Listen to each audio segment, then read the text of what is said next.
What's going on, everybody? Welcome to a new episode of Leveraging Real Estate for Freedom. This is where we teach you how to build your own real estate empire.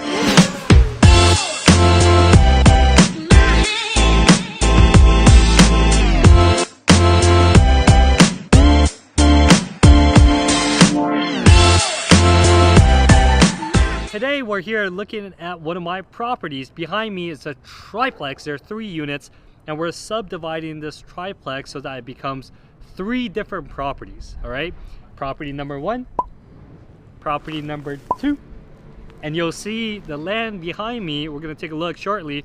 That's going to be property number 3, which we're going to develop. All right, so the story behind these properties, out of all of my holdings, all of the units I ever owned, this has been one of the most problematic.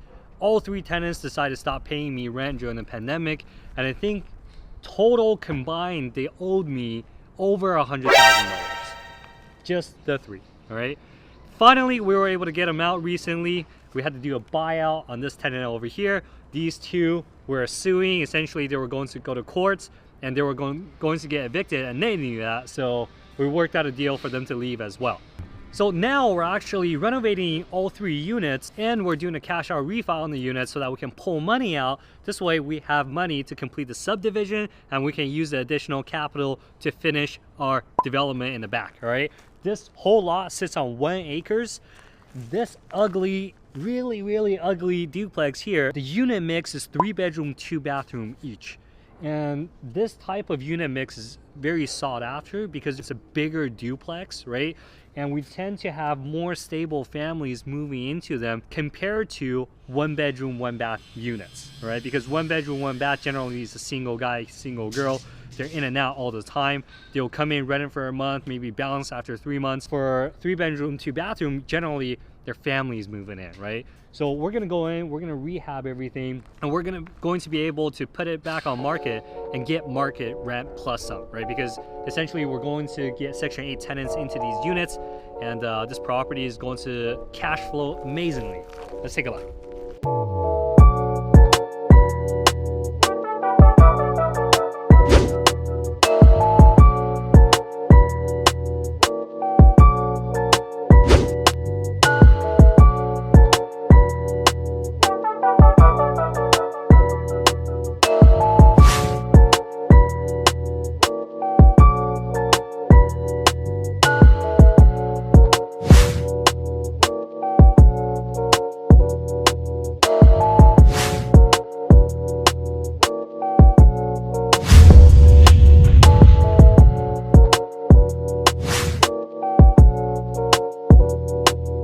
Alright, so let me tell you about our plans for development. Okay, so as it sits, it's 1 parcel. Once we're complete with the subdivision, this is going to be a standalone single family residence.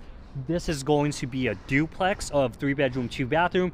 And this lane you see right here, this is going to be the driveway that leads to our development in the back. A little bit about the development itself. Okay, in order for us to complete the subdivision, the city is going to require us to develop this so that it becomes a private street. Okay, so I think this is going to be my number 2 or number 4 street where I'm going to name it. All right, I know you guys have some great ideas for naming these streets. Some of them are none of your business way, Kaizen Capital way, right? These are great suggestions. Keep them coming if you guys have any more name suggestions. But anyways, let's take a look.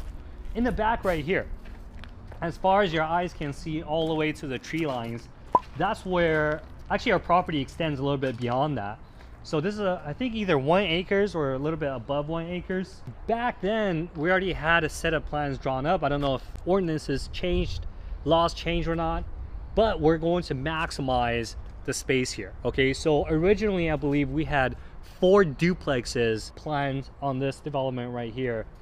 But I'm gonna see if we can squeeze in a little bit more, right? Because right now we're Sacramento or California is short on housing. Maybe they're going to allow us to build more than what we originally planned. So right now it just kind of looks very junky, but this is what we do. You know, we turn blank slate, we turn shit to gold, we turn, you know, empty land into something that is useful for society. And here's the thing, people get paid based on value they provide to society. For us, the value that we're able to bring is that we're able to help develop and build new units so that people can come live in them, and that's providing value to society.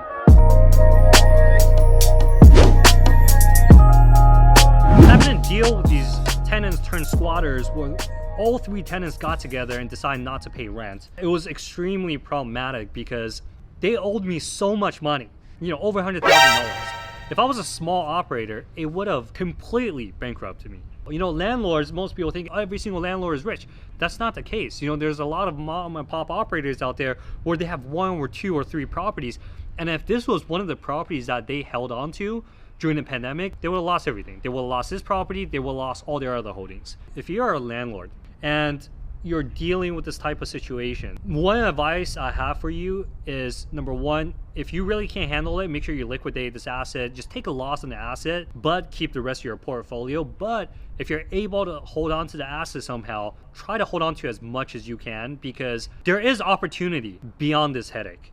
All right. Now, if you're a renter, if you're truly having difficulty paying your rent, let your landlord know. Trust me.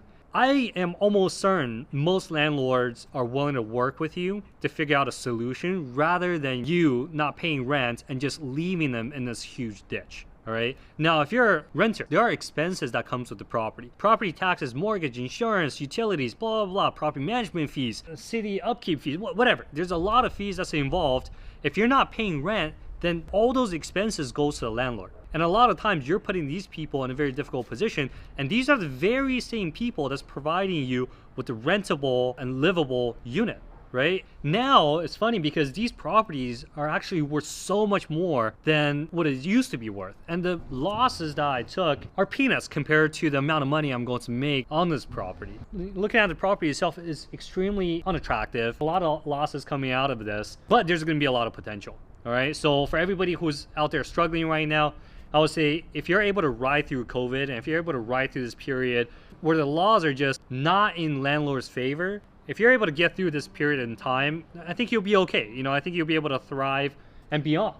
And so let this property be one of those lessons where, yes, it was extremely difficult having to deal with these tenants and squatters, but look on the brighter side of things. Now we get to renovate them, we get to place them on market and rent them out at market pricing. So we're going to be able to cash flow just fine on this. Plus, we're going to have this beautiful land behind us to develop, where we're going to turn this barren land into something useful, something beautiful. And I can't wait until we see that, right? So follow us on our journey. Make sure you like, subscribe, and turn on your notifications, and we'll see you soon.